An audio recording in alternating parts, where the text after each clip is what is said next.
Merhaba güzelliklerim. Benimle birlikte örmeye hoş geldiniz. Ben de size bu güzellikle geldim bugün. Böyle maviş maviş bir yelek hazırladım size ve birlikte bunu öreceğiz. Şöyle bir bağcığı, güzel pomponları ve şöyle de çok kolay bir örneği var. Bakın burada nasıl görünüyor bilmiyorum ama iki tarafından da yani tersi düzü olmayan bir yelek modeli hazırladım size ve bunu anlatacağım. Şöyle göstereyim. Harika oldu. 6 aydan 1,5 yaşa kadar giydirebileceğiniz ölçülerde bir yelek bu. 2 tane tığ kullandım. Her zamanki gibi robasını 3 milim bir tığ ile ördüm. 3,5 milimle de örnekli yerini ördüm. Tığ işi örgülerde çok sert güzel olmaz. Hele de bebek örgüsü örüyorsak yumuşacık düşürmemiz lazım. Ve bunu da bu şekilde düşürüyoruz. İpim de polosu, bakın şöyle polosu bebek ipi, Sandy Baby diyor ve gerçekten mükemmel bir ip. Fiyatı uygun bir ip. Yine de istediğiniz bebek iplerinden kullanabilirsiniz. Ben bununla ördüm. Yaklaşık 1,5 ip gitti. Benimki biraz daha az. Çünkü şurada yatan arkadaş var ya, şu ipimi tam yarıya geldiğinde porsuttu. Yani birbirine geçirdi. Mavi renge karşı çok hassas, dayanamıyor. Bu kadar kaldı ama bundan fazla kalır, öyle söyleyeyim. Bizimki kazaya uğradı. Şimdi yeleğimizi örmeye birlikte geçelim. Eğer bana abone değilseniz abone de olun. Daha çok yelekler yapacağım. Birlikte örersiniz. Çünkü kolay ve pratik anlatıyorum. Hiç sıkılmadan örebilirsiniz. Yalnız yelekler hani bir günde bitiyor işte. Bir günde biten yelek deniyor ya. Benim bir günde bir yelek bitirmek zor. Benim gibi eğer hiçbir iş yapmıyorsanız, benim evde gelinim var, işlerimi o yapıyor. Ben sadece kalkıp bir yemek yapıyorum. O yüzden günde bir tane yelek örebiliyorum. Hani sabahtan akşam otura kalka yapabilirsiniz. 2 gününüz lazım. 2 ipiniz lazım. 2 tane tığ lazım. Hadi örmeye başlayalım o zaman. İlk önce zincir çekerek başlayacağız. Böyle 85-90 taneye yakın zincir çekin. Çünkü zincir sayısının önemi yok. Kurarak ilerleyeceğiz. Önce böyle bir zincir çekmemiz gerekiyor. Çekelim şimdi 85-90, yani uzunca bir zincir çekin, fazlasını kesip atacağız.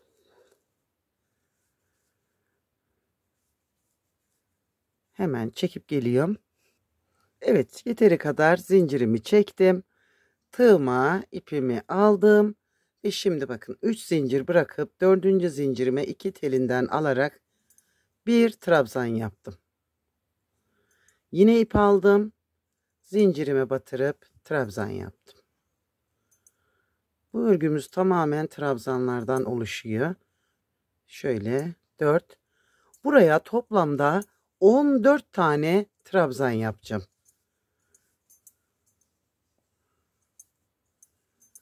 Ha, diyeceksiniz ki 1 yaş için başladığımızda 14 yapmıyorduk 6 aydan.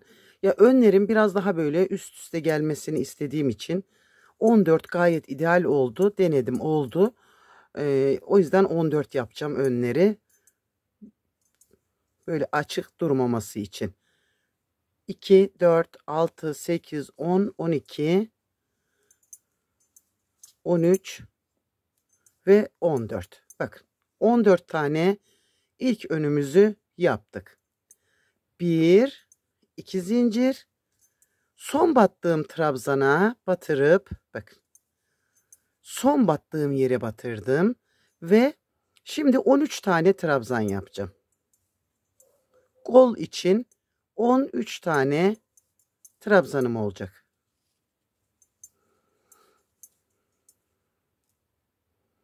Bu sıraları yaptığımız en önemli sıramız burası.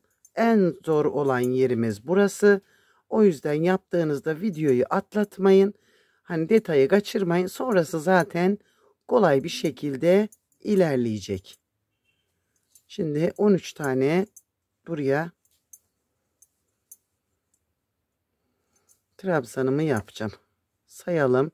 2, 4, 6, 8, 10, 12 olmuş. Şu da 13. Şimdi 2 zincir arkayı yapacağız. Yine son battığım trabzana aynı yere batırdım. Çünkü buralar bakın böyle bir dönüş yapıyor, köşe yapıyor bize. 24 tane de arka için trabzan yapacağız. 2 3 Şuraya sağ köşeye burada yaptığım yazıları yazacağım. Oradan da rahatlıkla görebilirsiniz. Şimdi 24 tane trabzanımı yapıp geleceğim. Evet, 24 tane trabzanımı yaptım. Şimdi ikinci kol yerimizi ayarlayacağız. Son trabzanı batırdığım yere bir trabzan yaptım. Ve 13 tane trabzan olacak bununla birlikte. 1 2 3 4 5 6 7 8 9 10 11 12 ve 13 tane trabzanımı kol için yaptım. Şöyle. 1 2 zincir. Şimdi de ikinci önümüz için 14 tane trabzan yapacağız.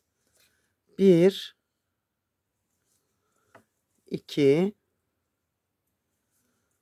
3 14 trabzanım da tamam. Şöyle 1 2 3 zincir çekip çevirdim. Burada diyeceksiniz ki zincir kaldı. Ne yapıyoruz burada? Hemen 1 2 üçüncüyü tek telinden kesip alıyoruz. Şöyle. Bu ipi çekiştirip burada sağlamlıyoruz ve fazla zincirimizi de yok etmiş oluyoruz. 3 zincir çektim ve işimi çevirdim. Bakın. Birinciyi bıraktım, ikinciye bir trabzan. Bu zincir bizim trabzanımız olacak. 2 zincir olan yere kadar birebir batıp trabzan yapacağız. Hepsine birebir batıracağım. 4 tane bu şekilde köşemiz var. Sadece bu 4 köşede artırmalar yapıp bir köşede ne yaptıysak öbür 3 köşede de aynı işlemi yapacağız. Şimdi bakın geldim, zincirli olan yerime geldim. Bir trabzan zincirin içine 1 2 zincir, aynı yere bir tane daha. Bakın. Bu sıramızda 8 tane artırma yapacağız böyle. İkisi burada. Şimdi bakın öbür köşede de aynı işi yapacağız. Şimdi oraya kadar yine öreyim. Bir kere daha göstereyim.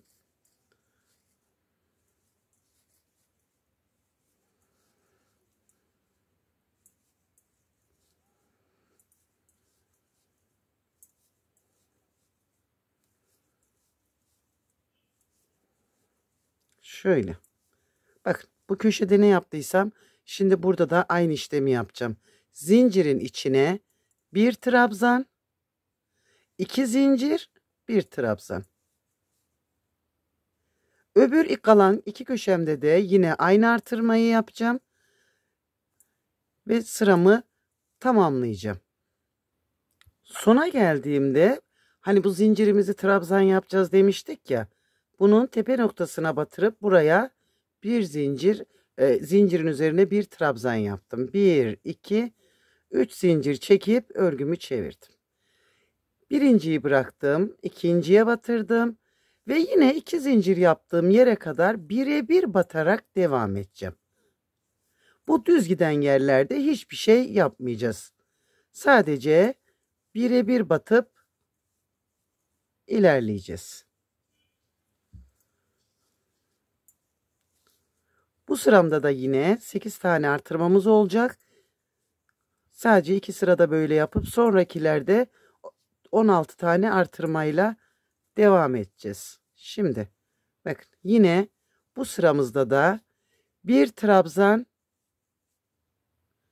2 zincir, bir trabzan. Bir alt sıranın tekrarını yapmış olacağız. Bu sırayı da böyle tamamlayalım. Yani bir alt sırada ne yaptıysak burada da aynısını yapıp sıramızın sonuna geçeceğiz. Benimkine bakın, yeleğini ya birisi alırsa şöyle göstereyim size, bakın. Bekliyor, böyle yattı üstüne. Mavi hastası bir kedim var benim. Deliriyor maviye ve bekliyor başını şimdi. Onu oradan alamayacağız.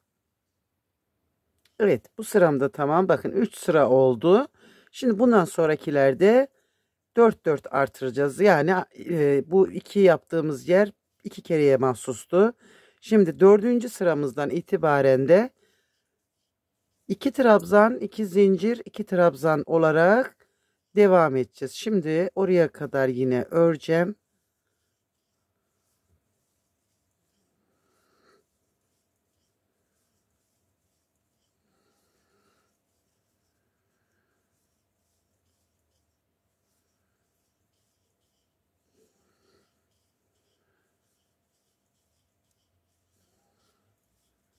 Bakın şimdi geldim. Burada 4 tane artırma yapacağız. 2 trabzan, 1, 2. Bakın 2 trabzan, 1, 2 zincir, 2 trabzan. Böyle. Öbür 3 köşede de aynısını yapacağız. Ve bundan sonraki artırmalarımız hep bu şekilde olacak. Bura 2 kere yaptığımız yer başlangıçtaydı. Şimdi bundan sonra hep bunu yapacağız. Toplamda 10 sıra olana kadar böyle öreceğiz. 4. sıramızdayız. 2 trabzan, 2 zincir, 2 trabzan, 2 zincir, 2 trabzan, yani örgümüzü bu şekilde büyüteceğiz. Evet arkadaşlar, bakın robamız hazır. Şöyle göstereyim. Çok güzel oldu yine.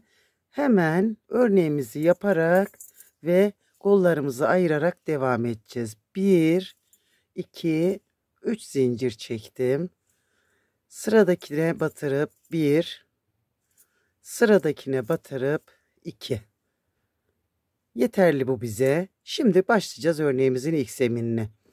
Bir trabzan atlayıp ikinci trabzana batırdım. Bakın, bir trabzan yaptım. Aynı yere bir tane daha. Aynı yere bir tane daha. Şöyle bakın, 3 tane trabzan yaptım. Tekrar ip aldım. 1, 2, üçüncüye batırıp bir trabzan yaptım. Tekrar sıradaki, bakın, 3 tane aynı yere trabzanları yaptım. İpimi aldım. 1, 2, üçüncüye 3 tane trabzan yapacağım aynı yere. 2 ve 3. İpimi aldım. 1, 2, üçüncüye batırdım. 1, 2, 3. Bakın. Ve koltuk altına kadar, bu zincirli olan yere kadar böyle devam edeceğim. 2 atlayıp üçüncüye 3 trabzan. 2 ve 3. Bakın. 1, 2, 3.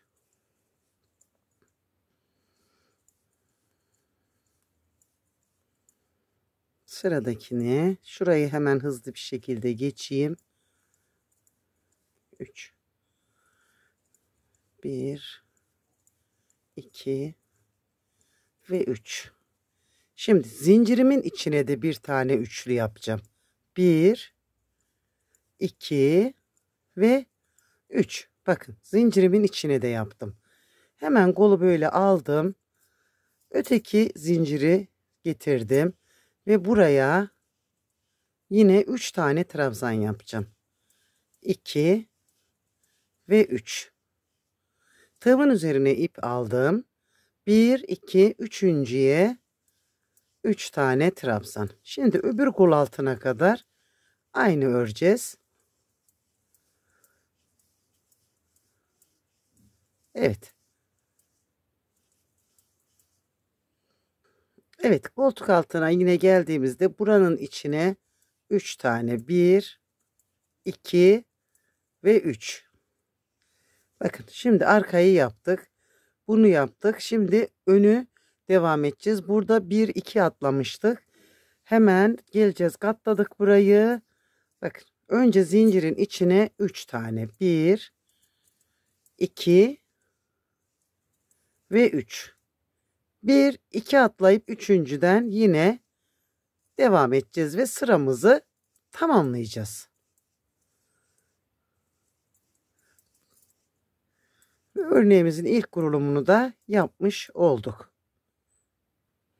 Evet, sıramı tamamladım. Bakın sonda da 3 tane tek trabzan yaptık. 1, 2, 3. Döndürdüm. Şimdi bu 3 taneyi sabit yapacağız. 1, şununla 2 ve bununla 3 oldu.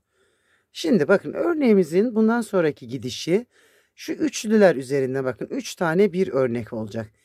2 trabzanın arasındaki boşluğa batıracağız. Bakın tepeye batmak yok. Buraya bir trabzan yaptım. İpimi aldım. İkinci trabzanı yine boşluğundan aldım bu sefer de. Bakın ikinci trabzan hep bu şekilde tığın üzerine gelecek. Buraya bir trabzan yaptım. Tekrar önündeki boşluğa bir trabzan yaptım. Bakın. İpimi aldım. Sıradaki üçlüye geldim. Bakın şimdi buraya boşluğa batacağız önce. Şu boşluğun içine. Bir ve ikinci trabzanın arasındaki boşluğa. İpimi aldım. İkinci trabzanın boşluğundan tığımı aldım. Ve bir trabzan yaptım. Şöyle. Ve yine bakın yanındaki boşluktan bir tane daha trabzan yaptım. 3 tane oldu. Öbür üçlüye geldim. Bir ve ikinci trabzanın arasındaki boşluğa batırdım. Bir trabzan yaptım. İpimi aldım. Bakın ikinci trabzanı boşluktan tığımın üzerine aldım. Ve yine bir trabzan. Şimdi ikinci boşluğumuza bakın. Zaten 2 boşluğumuz var. Şöyle. Şimdi öbür üçlüye geldim. Bakın burada 2 boşluğumuz var. Şöyle. Birinci boşluğun içinden bir trabzan aldım. Böyle. Tekrar tığımı sardım. İkinci trabzanı tığıma aldım. Ve şimdi ikinci boşluğun içine de bir trabzan yaptım. Yani yine 3 tane yaptım. Ve bu sıramda böyle bitecek. Hiç zincirimiz yok. Sakın zincir çekmeyin. Çünkü araları açılır ve güzel durmaz. Ve böyle bu sırayı da tamamlayalım. Evet, sıram tamam. Bakın. Şöyle 1 2 zincir çekip çevirdim. Tığıma ipimi 3 zincir çekeceğiz. Pardon. 3 zincir. Hemen ikinciye batırarak 1, önündekine batırarak 2. Bakın yine aynı. Örneğimiz aynı devam edecek. Üçlü gruplar üzerinden hemen birinci boşluğa bakın. Üçlünün içindeki birinci boşluğa bir trabzan. İkinci trabzanı tığımın üzerine aldım. Ve bir trabzan. Hemen önündeki boşluktan bir trabzan. Yine üçlüye geldim. Ara boşluğuna girdim. 1. Bunu aldım tığımın üzerine ikinciyi. Ve ara boşluktan üçüncü. Yani bir altta yaptığımızın aynısını yaparak ilerleyeceğiz. Örneğimiz bu. Bu şekilde örgümüzü büyütüp bitişe doğru gideceğiz. Evet. Şimdi yaptıkça zaten göreceksiniz örneğin nasıl durduğunu. Yani çok kibar böyle değişik bir örnek oluyor. Güzel de yakışıyor. Hadi bakalım şimdi bunu hep aynı işlemi yaparak boyunu uzatalım. Evet arkadaşlar, etek boyumu da ayarladım. Bakın böyle ben bir karış yapıyorum. Örnekten itibaren bir karış ölçüp boyu bana yeterli geliyor. Bu ölçü gayet güzel bir ölçü. Şimdi ne yapacağız? Örneğimizin iki tarafı da kullanılabilir. Yani istediğiniz tarafını düz yüzü yapabilirsiniz. Şimdi komple çepeçevre bir tığlama göstereceğim size. tığlama örgümüzü şık gösteriyor ve güzel duruyor. 1, 2, 3 zincir çektim. Tığıma ipimi aldım. Bakın birinci trabzanın tepesine bir, aynı yere 2 tane yapacağım. Bunu 3'e de çıkartabilirsiniz. 1, 2 atladım. 1, 2 atladım. Üçüncüye bir sık iğne ile bağladım. 1, 2, 3 zincir. Aynı yere 1, 2, 1, 2 atladım. Üçüncünün üzerine sık iğne. Üçlülerimizi bu şekilde de kullanıyoruz. Bakın. Sık iğneyi batırdığım yere 1, 2 trabzan. 1, 2, üçüncüye bir sık iğne. 1, 2, 3. Sık iğneyi batırdığım yere 2 tane trabzan. Şöyle daha öne çekelim şurayı. Bakın. 1, 2 atladım. Üçüncüye. Benim kedi yine coştu. Sık iğnenin olduğu yere 2 trabzan. Bakın. 1, 2 atladım. Üçüncüye bir sık iğne. 1, 2, 3. Aynı yere yine 2 tane trabzan. Başladığım noktaya gelene kadar bu şekilde tığlayacağım. Önleri de nasıl yaptığımı şimdi eteğini bitireyim size göstereceğim. Şimdi etek ucunu tığladım, geldim. Bakın böyle bu şekilde oldu. Şimdi buradan yukarıya gidip yakayı da döneceğiz. Ve şimdi bakın burada nasıl yapacağız? 1, 2, 3.